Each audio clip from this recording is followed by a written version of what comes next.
Welcome to episode 16 of Supernatural Scotland, the podcast. I am your host, Mark Smith. Yes, I can't believe we have reached 16 episodes so far.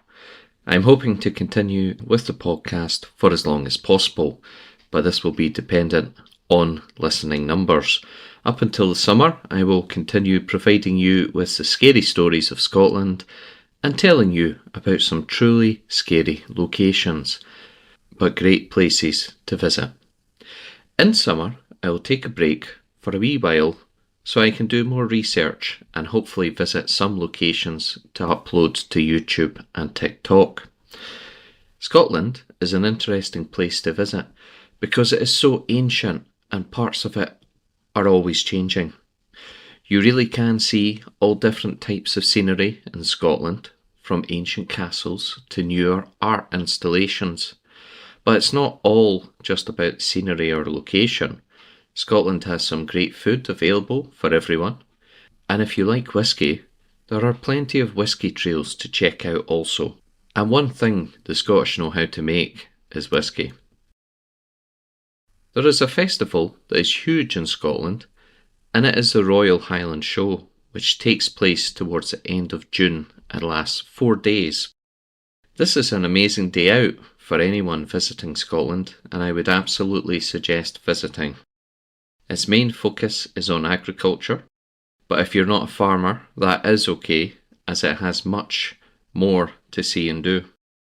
I know from experience that kids love to see all the farming equipment and check out the tractors and quad bikes. The show is also pretty famous for its arts and crafts and has many stalls based around these.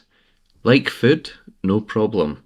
They have lots of different kinds of food and drink available.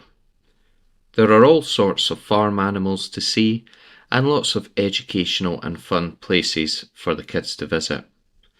They also have horses competing in competitions, which can be exciting. Maybe I will see you there this year. Now for our first location, the Massacre Cave on the Isle of Eigg in the Scottish Hebrides. Today, it has a small population of around 100 people and is a popular tourist destination which sees around 10,000 visitors every year, and you have to visit by ferry. The island is often called the Emerald of the Inner Hebrides and has around 196 species of birds living on the island, so this attracts a lot of bird watchers. This truly is a savage and bloodthirsty tale of murder. The massacre happened in 1577 on the Isle of Eigg. The Isle of Eigg has been occupied by humans for more than 8,000 years. This has included Vikings, clans and crofters. The island was inhabited by the MacDonald clan, and they lived here for hundreds of years until the massacre at the hands of a rival clan. That rival clan were no other than the MacLeods of Skye. I have mentioned this feud previously on my Isle of Skye episode. The MacLeod clan, according to legend, landed on the island during a violent storm, and while there abused the local women. The MacDonalds cast them out to sea for this.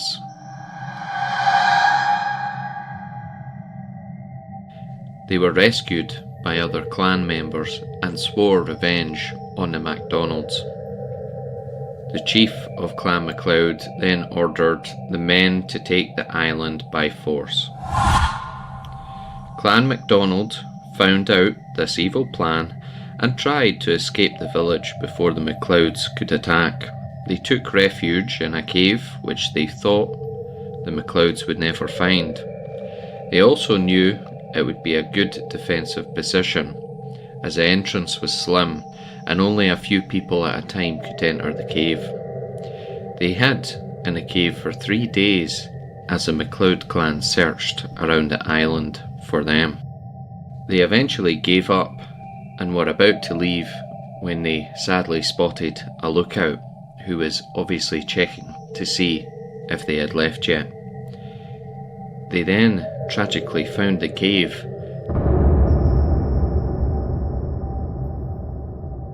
but knew better than to try enter the cave to attack. They covered the entrance in straw and heather, trapping the people inside. They then set it on fire.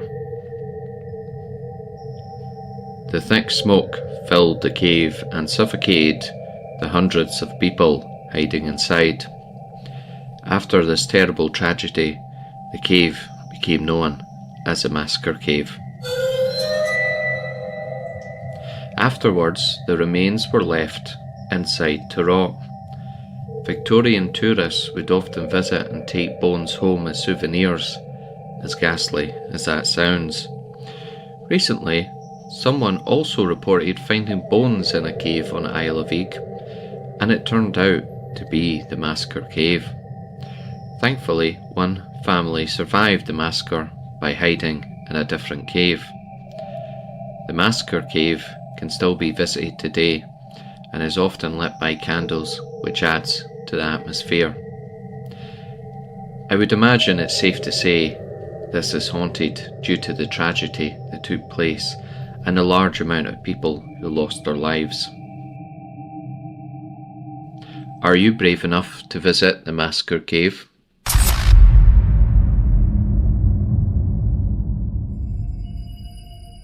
Our next location is Dryburgh Abbey Hotel in the Scottish borders.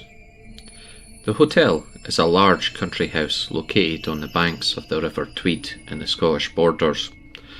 The modern building was first constructed in 1845 and it was converted into a hotel in 1932 and has been a hotel ever since. It is built next to the ruins of Dryburgh Abbey and part of the former churchyard, and its burial plots are within the grounds. When it was originally built in 1845, it was the private residence of Lady Grizelle Bailey.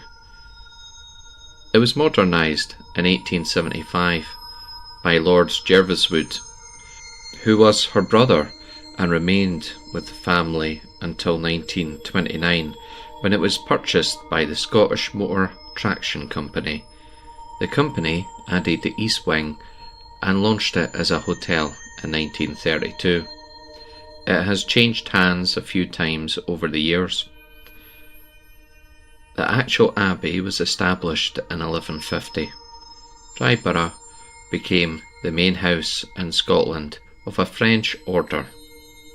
The abbey itself suffered some attacks over the years, the most famous being in 1322, Edward II's soldiers turned back to set fire to Dryburgh, having heard its bells ringing as the English army retreated.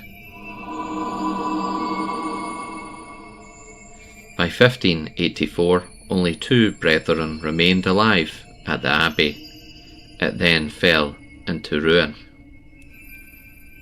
Dryburgh Abbey House was home to a young woman who had a love affair with one of the monks. The monks discovered the affair, and the story goes that they executed the monk for breaking his oath and for having an affair.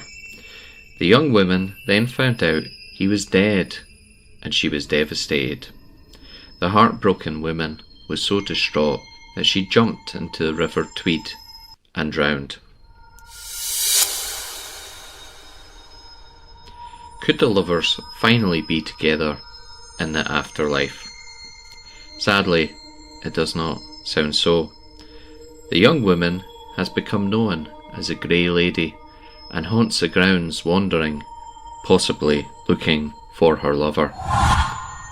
And another freaky sight can be found here. Tourists and staff have also reported seeing a group of monks wandering while chanting. Could these be the very monks that murdered their colleague? It sounds like a very interesting place to stay for the night and wander the grounds.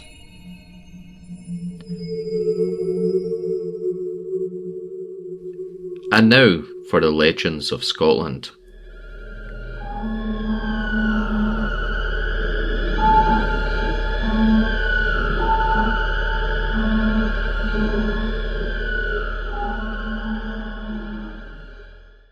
We are kicking off with the Old Man of Storr. It is said the Isle of Skye originally was inhabited by giants who roamed the island. If anywhere was once inhabited by giants, I would totally expect it to be the Isle of Skye, which is a beautiful and mysterious island and well worth the visiting. The Old Man of Storr is a beautiful and very impressive formation of rock.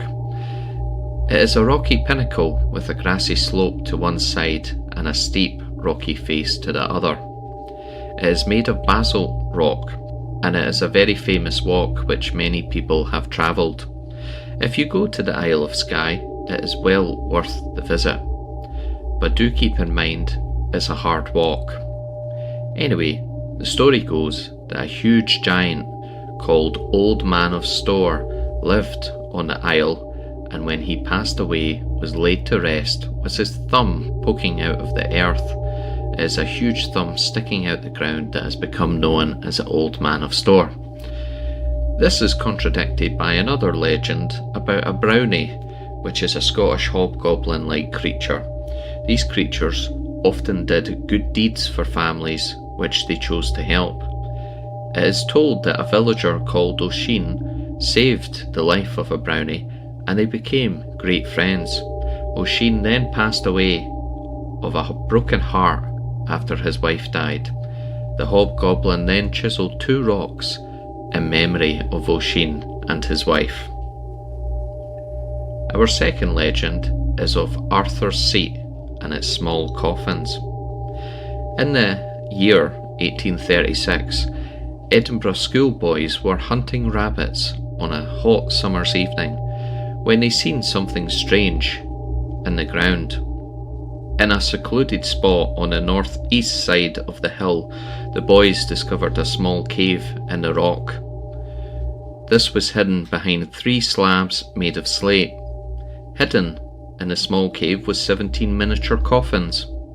The small coffins were arranged in 3 tiers, 2 tiers of 8 and 1 coffin on top. Was this one important in some way? Each of the carved coffins contained a little wooden figure carved and dressed in clothes. They were all different. Someone went to a lot of trouble to design these dolls to then hide them in a strange place. The newspapers claimed it was witchcraft or demonology. To be fair, that is exactly what would have went through my mind if I found something so strange. No one has ever figured out what these mysterious figures are and why they were left here in the coffins. 8 of the coffins are on display in the National Museum of Scotland. It is unknown what happened to the others. My best advice to you all is this: if you find something strange and hidden away, leave it be. You do not know what you could be messing with.